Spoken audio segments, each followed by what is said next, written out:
Hello, it's Samuel. Today we'll be covering the Great Emperor Aurelian. Now, despite his short rule in comparison to some other emperors, he accomplished more than just about any other preceding emperor during the 3rd century crisis. What is the 3rd century crisis? Well, sit tight, we have a lot of ground to cover. Early life.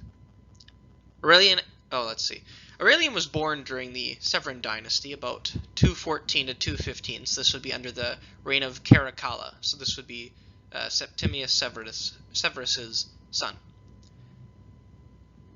He was born in the Roman province of Illyria, which is basically kind of the frontier land. That's kind of the Wild West of the Roman Empire.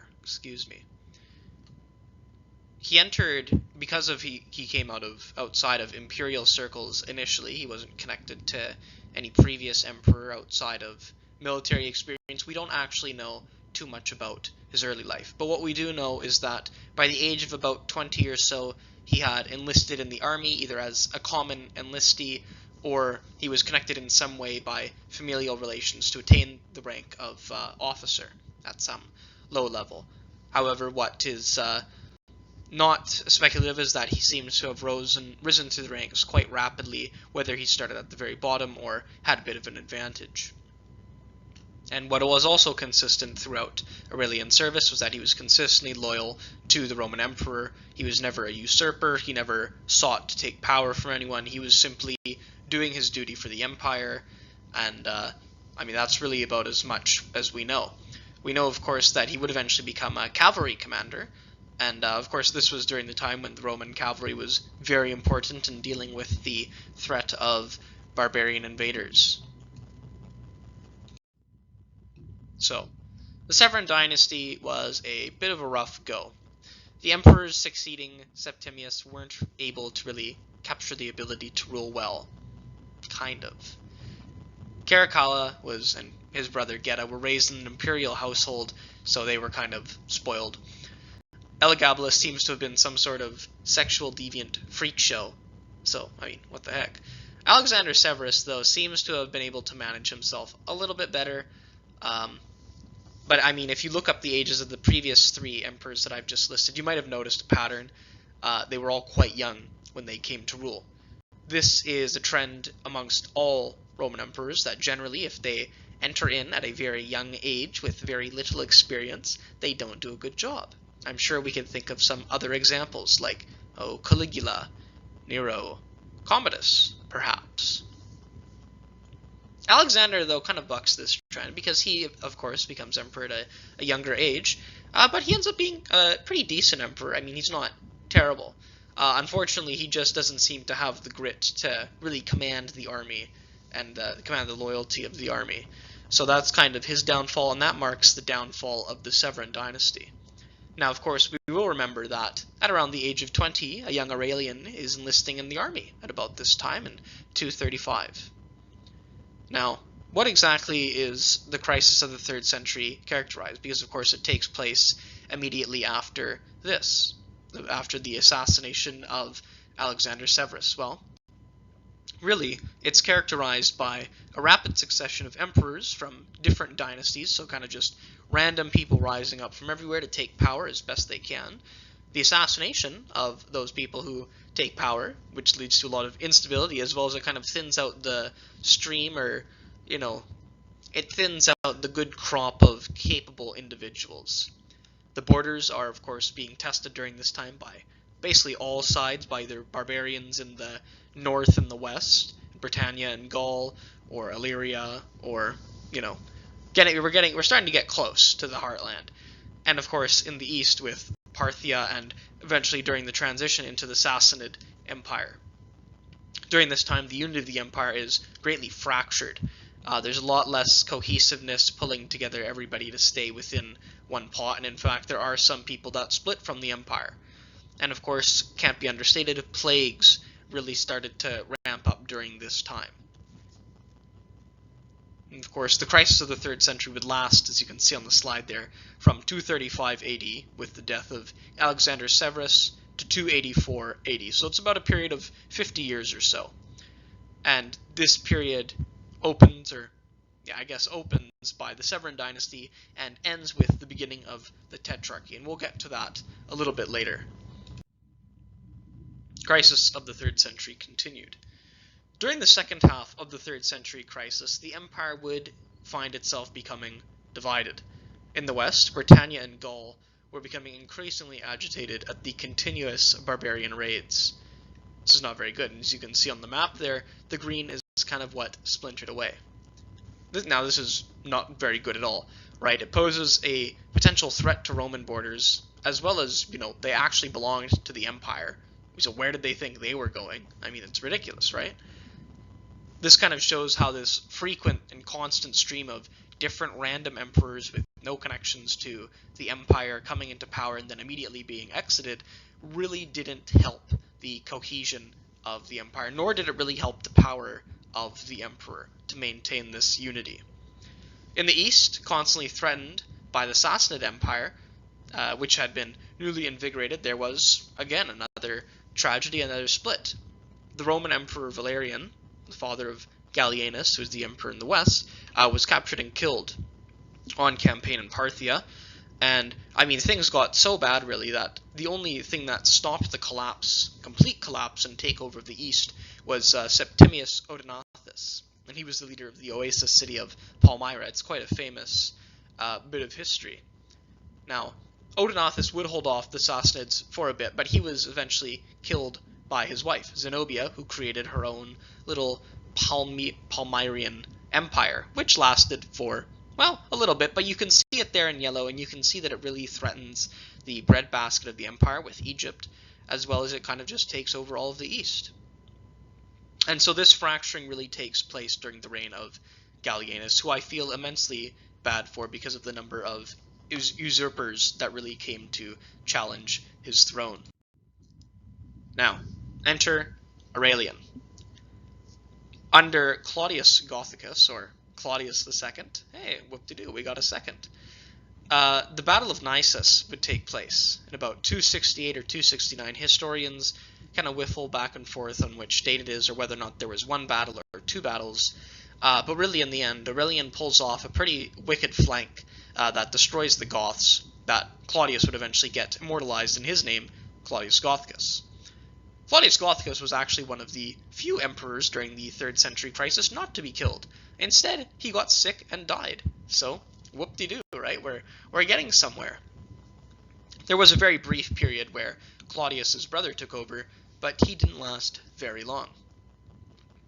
The army called Aurelian the emperor, and that was the end of the story. Now, the 3rd century crisis was not named for nothing. And as we've heard, there was a lot going on that Aurelian had to do. And of course, to recount this, he has to reconquer the Gallic Empire, reconquer the Palmyrian Empire, defend against the Goths, figure out what to do with Dacia, which is kind of just sticking out of the empire with no natural defenses, and of course, defend Rome itself. And of course, I should mention that Aurelian, you can see where things are going with this. Aurelian was promoted, or acclaimed as emperor in 270. Doing the impossible, right? Aurelian in his 5 years as emperor was a busy, busy man, and his track record shows for it. These are, of course, some of the titles that he received for the success he found on the battlefield. A particular note should be Restitutor Orientis and Restitutor Orbis, which means restorer of the East and restorer of the world, respectfully. I'm not sure how many, if any other emperors were granted the title Restitutor Orbis, or whether or not they took the title, but Aurelian was certainly deserving of it. His full regnal name, including any titles or honorifics, would have been Imperator Kaiser Lucius Domitius Aurelianus Pius Felix Invictus Augustus Pontifex Maximus Germanicus Maximus Gothicus Maximus Parthicus Maximus Carpicus Maximus Tribunitiae Potestate 6 Consul 3 Imperator Pater Patriae Proconsul Restitutor Orbis. Of course, Pater Patriae is father of the fatherland. Aurelian was Emperor Aurelian, an immensely respected figure, and he certainly had the track record to show for his good reputation. However, like all good things, it must come to an end, and within 5 years, Aurelian was assassinated. Unsurprising, of course, because of the fact that he really cracked down on corruption, and failures were met with punishment. I mean, he was an able administrator, which means doing things that able administrators have to do. Right? You can't reward success without punishing failure. So this kind of marks a big shift. Rome wouldn't really be ruled by an actual Roman for a long time. It would now really be in the hands of capable generals from Illyria. Now, Aurelian wasn't the first, but he wasn't the last. In fact, he was really, at the beginning of the pack. All of the next emperors, basically up to Constantine and beyond that, would really be native Illyrians. Although Constantine himself wasn't born in Illyria, his dad was, so I'm saying it counts. And speaking of Constantine, he was born in 272, so there's a bit of overlap here. This domination of the imperial throne by Illyrians would really last basically until Theodosius, which is quite impressive, really. That's about a period of 100 years. But we can say that in the last golden, I guess you'd call it bronze, because Gold Age, Silver Age, Bronze Age. In the last really good go of the Roman Empire, the ship was being manned by Illyrians, and they did things differently than the Romans before them had. Excuse me. But just to recap here, I've got the Illyrian emperors non-italicized, so you can kind of see the flow of how things go. So taking over from Aurelian was Tacitus for about 9 months or so, not very long time. Probus then took over for a few years, but was eventually, killed by the Praetorian Guard, as nobody is surprised. And this would only last for a couple years, because then Diocletian would come and right the ship completely. He would put an end to the crisis of the 3rd century, institute the Tetrarchy, and that eventually leads up to Constantine. So, legacy. I mean, there's a lot of fun to be made to speculate in what Aurelian could have done if he had been emperor for a bit longer of a time. I mean, he was only in his 60s or so when he died and when he became emperor, and so there's a lot of potential to say that if he had been given another 10 to 15 years, he might have been able to end himself the crisis of the 3rd century. He has a lot of achievements in a very short time frame. He built the Aurelian walls to protect Rome, and these would last, well, as you can see, they're still standing now, and they still look quite impressive. He reunited a fracturing and divided empire almost single-handedly. I mean, this is something that's basically incomparable from basically any other emperor, really. I mean, you can say that Augustus and Constantine certainly did this, but not many others really did. He redefined the imperial borders by consolidating the empire and abandoning Dacia, and this is kind of a big taboo amongst the Romans. Abandoning Roman territory was always an unpopular move, and the last emperor to do so really was Hadrian, after Trajan's, magnificent conquest, right? Giving up Roman territory was not really a good, fun move, but it wasn't a decision made lightly. Dacia stuck out like a sore thumb and was constantly under attack and under threat, and it just didn't really make sense to bother putting in more resources to defend it. Of course, the greatest achievement is that he prevented the empire from continuing on the nosedive or the downward spiral that it was heading on in the 3rd century crisis. And really because of that, I mean, this guy just put the Roman Empire on life support and gave it a new lease on life, at least for another, 250 years or so, or 200 years, I think is more accurate. But needless to say, I mean, this is a truly great emperor, and I think he gets a bit discounted because of his short reign, but I think that also works to his advantage too. Many emperors reign a long time and find that as time goes on, or this is just a general thing, many leaders find that they reign for a long time and find that they aren't as successful as time goes on, and so Aurelian is one of those historical figures blessed by the fact that he was given a great monumental task and that he was able to do it and accomplish it in the short time that he was given, and really we can kind of bask in the glory of his fantastic legacy.